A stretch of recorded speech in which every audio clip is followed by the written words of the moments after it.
Have you ever felt like you cannot do something because you don't have the talent for it? Or that your abilities are limited? This is because you're in the fixed mindset. You might not have a fixed mindset in all areas of your life, but even having it in your romantic relationship or at work can be very damaging for you. Carol Dweck is a psychology professor at Stanford University who studied people's mindset extensively and shared her research in her book, Mindset, the New Psychology of Success. I'm Sophie from Minimalist Ways, and I will share with you what I've learned from this book in an easy-to-understand way. Professor Dweck identifies two mindsets, the fixed mindset and the growth mindset. As she describes it, people with a fixed mindset think that their abilities are fixed and cannot be changed. If they have a natural talent, that means they don't have to put any effort into succeeding, which also makes them feel superior to other people and reluctant to learn new things. The other group of people who have a growth mindset believe that basic qualities can be cultivated through effort. If they put in a lot of effort, they can change and become better through practice and experience. These two groups also see failure very differently. In one study where they gave 10-year-olds a series of puzzles to solve, they found that kids with a growth mindset thrived on challenges. They didn't even think that they were failing when they couldn't solve a puzzle. They thought they were learning. If they failed, that meant that they either had to work a lot harder or they had to switch to a better strategy the next time to improve. Kids with a fixed mindset, however, saw failure as a sign that they are not talented enough and that they should move on or even cheat at the next challenge. If it doesn't work right away, it means that it wasn't meant to be. We all know people who say, well, I could also be a successful YouTuber if I just started a channel, not realizing how much work and effort goes into regularly uploading videos and finding your audience. People with a fixed mindset don't try, because if they gave it everything and still failed, they wouldn't have an excuse anymore for their defeat. So this is how they avoid failure. At the University of Hong Kong, every class is taught in English, which is hard for many students who are not fluent in the language. They asked students with both mindsets if they would be interested in taking an English class offered by the faculty to improve their English skills. Those with a growth mindset were excited to sign up, while the ones with a fixed mindset declined the offer even though it would have helped them in their classes. People with a fixed mindset are terrified to expose their deficiencies.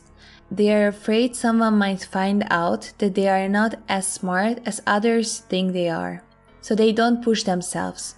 They don't try to challenge their abilities at competitions, because it would put them into an environment where they are not the smartest. But why are people with a fixed mindset sabotaging themselves when it comes to improving their lives? What's the problem with effort?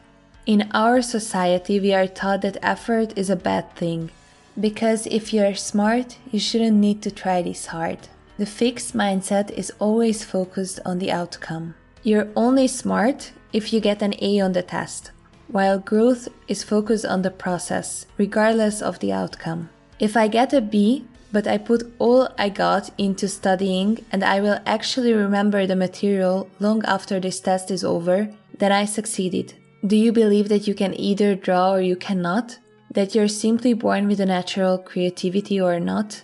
Would you have guessed that this portrait was drawn by the same person just 2 days before the professional portrait? Now, do you still believe that? If you did, I highly recommend you check out Drawing on the Right Side of the Brain. People can learn how to be creative and can even outperform natural talents who don't put in the effort to improve. Therefore, there is a huge difference in effort versus ability-based praise that we get in childhood. The type of praise we get early on can determine whether we develop a fixed or a growth mindset. What do you think when you hear these two praises? You must be very smart. You must have worked a lot. The former praises your ability, being smart, while the latter praises the effort you put into your improvement. Which one would motivate you to do more? What's even more concerning is that in a study where they looked at both types of praise, participants were asked to write one page about their difficulties with the task they performed to help new participants.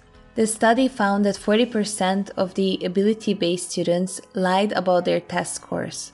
Imperfection was so shameful for those students that they would rather lie in an anonymous feedback form than admit their deficiencies.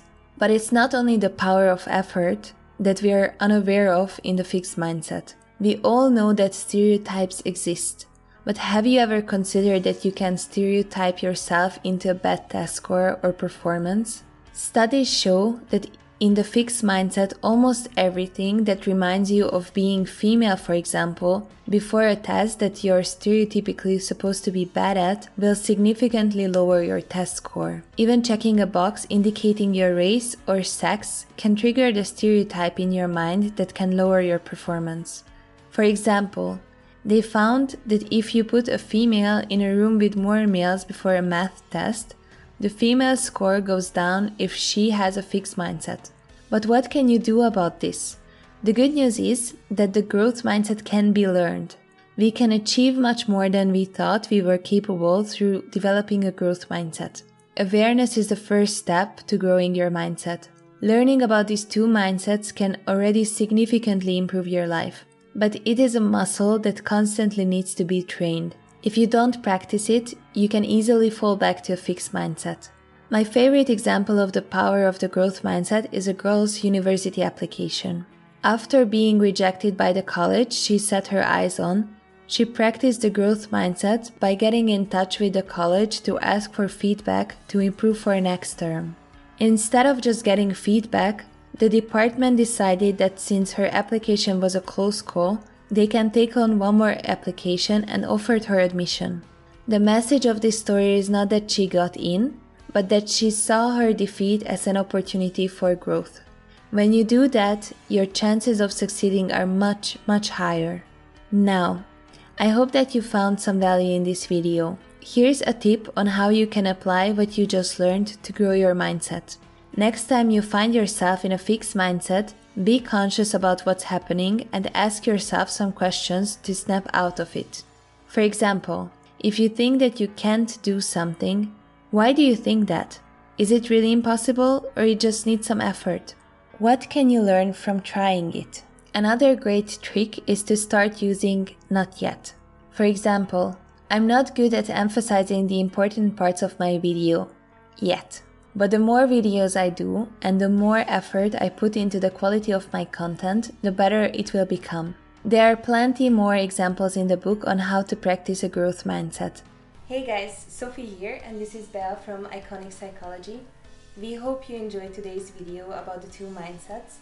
And if you'd like to learn even more about this topic and any other psychology related topic, check out the ICONIQUE Psychology channel. Thanks for watching. Bye. Bye. Okay. Yep. Yeah.